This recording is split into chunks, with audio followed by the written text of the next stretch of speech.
এছাড়া অন্যান্য নেতৃত্বরা এবং আমাদের চট্টগ্রাম বিধানসভার নেতৃত্বরা সবাই তো আজকে আমাদের কাছে সত্যি খুশি যে আমাদের দেববন্ধু বিশ্বাস কিন্তু আমাদের ঘরে আবার ফিরেছে। তো আজকেও তৃণমূল কংগ্রেসের নিয়ে আমার যাত্রা শুরু হবে।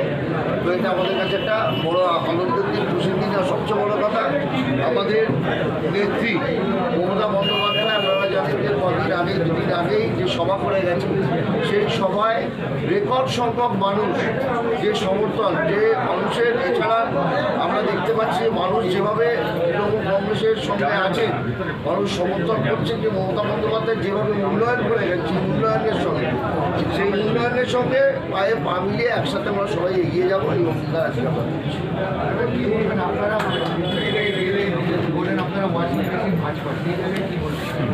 দেখুন, সেটা তো আমরা সবসময় বলি, এটা তো আমরা কেন, এটা সবাই জানে যে বিজেপিও আসেন বেশি, অনেক নেতা অনেককে যারা যখন তৃণমূল কংগ্রেস ছিল তাদের যেভাবে বদনাম করা হয়েছে, তারা আবার যখন তাদেরই শুধু তৃণমূল কেন, অন্য জায়গায় দেখুন না, অনেক নেতৃত্ব আছে যারা মুখ্যমন্ত্রী পর্যন্ত হয়ে গেছে তারা বিজেপি থেকে। তো সেই জায়গায় আমার মনে হয় যে ভারতীয় জনতা পার্টি তার আগামী দিন মানুষ আরও বুঝবে, তারা আরও চলে আসবে। বিধানসভা ভোট সামনে, বিধানসভা ভোট অ্যাডভান্টেজ থাকবে দেবব্রত বিজয় জয়েন করলে, অ্যাডভান্টেজ সবসময় দেখুন তো আমাদের ঘরের ছেলে দেখুন, দল তৃণমূল কংগ্রেস শক্তিশালী দল বলা করতে না, কিন্তু এগুলো এই জয়নি দলকে আমরা শক্তিশালী করবো। আমারও দলে সাধারণ দেখুন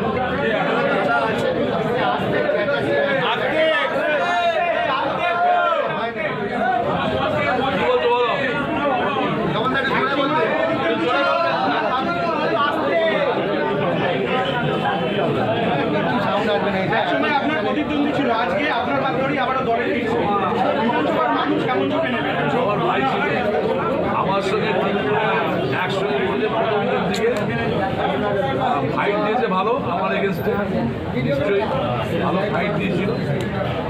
আর কথা বলতে পারি যে আজ থেকে, কাল রাতে খবরটা হয়ে গেছে, আজ থেকে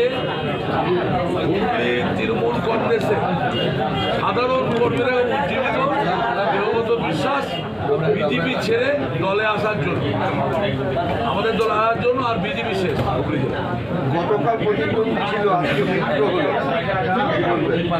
না ও বিজেপি করতো, কথা হতো তোমার সঙ্গে কোনো অসুবিধা নেই। ও ভালো ছেলে, সোশ্যাল ওয়ার্ক করে, ভালো কাজ করে। এটা থেকে কি মনে হচ্ছে যে আপনাকে জেতার জন্যই কি ওনাকে বিজেপিতে পাঠিয়েছিলেন? কে কোথায় টিকিট পারে, দিদি ছাড়া কেউ না না, উনি যে আগের বার যে বিজেপিতে গেছিল, আপনি জিতবেন করে যেটা ইয়ে করা হয়েছিল, ওটা কি হয়েছে?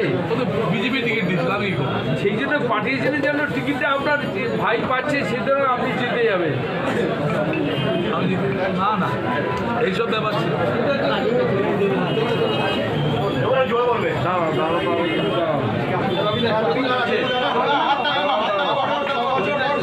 কেমন লাগছে? আরে ভাই একটু আসতে কথা বলতে না,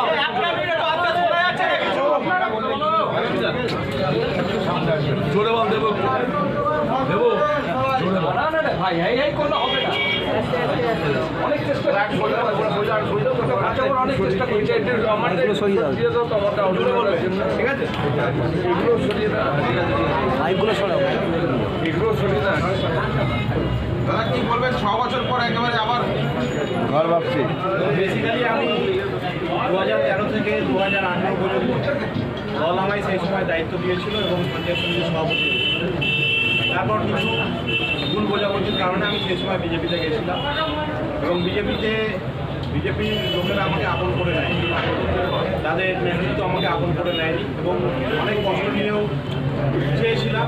তারপরে আমরা দেখেছি বাংলা যুবরা যেভাবে কেন্দ্রীয় সরকারের বিরুদ্ধে যেভাবে বুক চিতিয়ে লড়াই করছে, বাংলার জননেত্রী বাংলার মুখ্যমন্ত্রী মমতা বন্দ্যোপাধ্যায় যেভাবে নানা ধরনের প্রকল্প মানুষের জন্ম থেকে মৃত্যু পর্যন্ত যে প্রকল্পগুলো মানুষের কাছে পৌঁছে দিচ্ছে এবং আপনারা সংবাদ মাধ্যম গতকালও দেখবেন বহু মানুষ ঘরের জন্য 60,000 টাকা করে তাদের অ্যাকাউন্টে ঢুকে গেছে অলরেডি ফার্স্ট লটে 1,60,000 টাকা করে ঢুকে গেছে এবং বাংলার বহু বঞ্চিত মানুষ যারা ঘর পাচ্ছে, গরিব মানুষ, দিদির যে স্কিমগুলো আপনারা দেখবেন দীঘায় যেভাবে জগন্নাথ মন্দির হয়েছে, আজকে দুর্গা অঙ্গন বলে আপনারা নিউ টাউনের ওখানে হচ্ছে প্রায় 17 একর জমির ওপর, যেভাবে দিদি একদিকে বাংলার উন্নয়ন করছে সেভাবে ধর্মীয় স্থানগুলোকেও দিদি ঢেলে সাজিয়ে দিচ্ছে যাতে বাংলার কোথাও কোনো মানুষের বিভাজনের কোনো রকম কোনো চিহ্ন, বিভাজনের কোনো কষ্ট না থাকে মানুষের মধ্যে।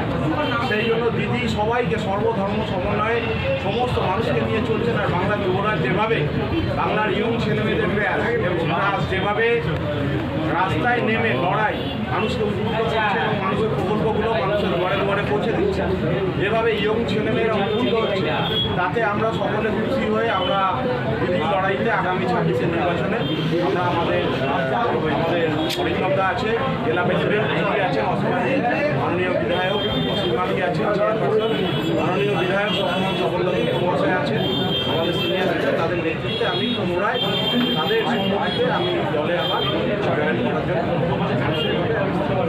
কত কর্মী নিয়ে জয়েন করছেন? আমরা প্রায় 2,500 কর্মী নিয়ে আজকে জয়েন করছি। এই যে চলে যাওয়া, আজকে জয়েন করছেন পুনরায় ঘর পাচ্ছি, এই মুহূর্তটা কেমন লাগছে? আমার বিভিন্ন ঘর এবং আশা করবো দল আমাকে যেরকম দায়িত্ব দেবে সেই দায়িত্ব নিয়ে সাধারণ কর্মী হিসাবে মাঠে দেবে কাজ করবো। আগামীদিনে দলের নেতৃত্ব আছে, কারোর সাথে আমার কোনো মতপার্থক্য নেই, আমার কোনো দেশ কিছু নেই। দলের নেতৃত্ব, উচ্চ নেতৃত্ব যেরকম দায়িত্ব দেবে দলের কর্মী হিসাবে তৃণমূলে বললেন মনোমালিন্য হয়েছিল তাই চলে যাওয়া, সর্বভারতীয় বিজেপি দল কি সমস্যা হচ্ছিল ওখানে থাকবে? তারা আপন করে নিতে পারেনি, হয়তো আমি তৃণমূল পেয়ে গেছিলাম বলে হয়তো আপন তাদের কোনো সমস্যা হচ্ছিল, তাদের অনেক বড় বড় নেতৃত্ব আছে, হয়তো আমি আপন করে নিতে পারিনি। আমি আমাদের দল পুরনো ঘরে আমি ফিরে এসেছি এবং তারা আমায় আপন করে নিয়েছে, তাদের কাছে আমি কৃতজ্ঞ এবং আমায় যেটুকু কাজ করার সুযোগ দেবে, দল যেরকম নির্দেশ দেবে সেরকম।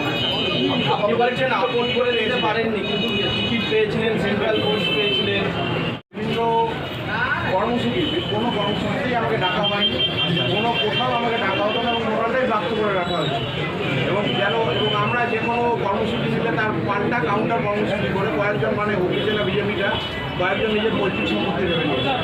সেই জায়গায় আমাকে টোটালি বাধ্য করে রাখা ছিল। আমি কেন আরও দলের বিভিন্ন যারা পোস্ট বিলংস করেছে তারাও আমার সাথে জয়েন করবে, বিভিন্ন পঞ্চায়েত মেম্বারও আছে, তাদেরকে এখানে কয়েকজন মিলে নিজের মৌলসী পাল্টা চালাচ্ছে।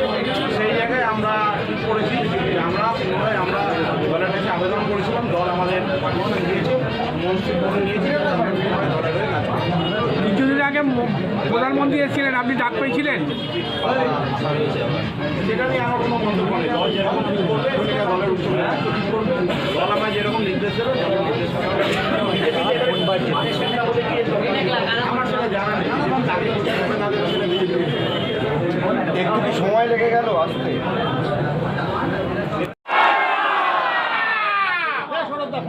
পুরোটা খুলে নিই,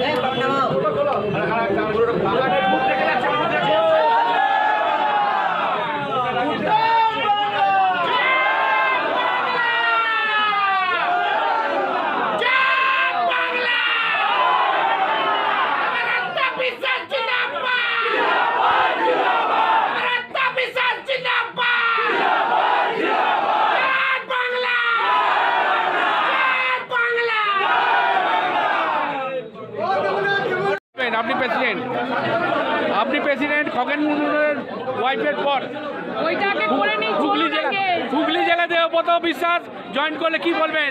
আপনি প্রেসিডেন্ট হয়ে হুগলি জেলার। প্রথমত হচ্ছে যে আমরা খুবই খুশি। দেবু 13 থেকে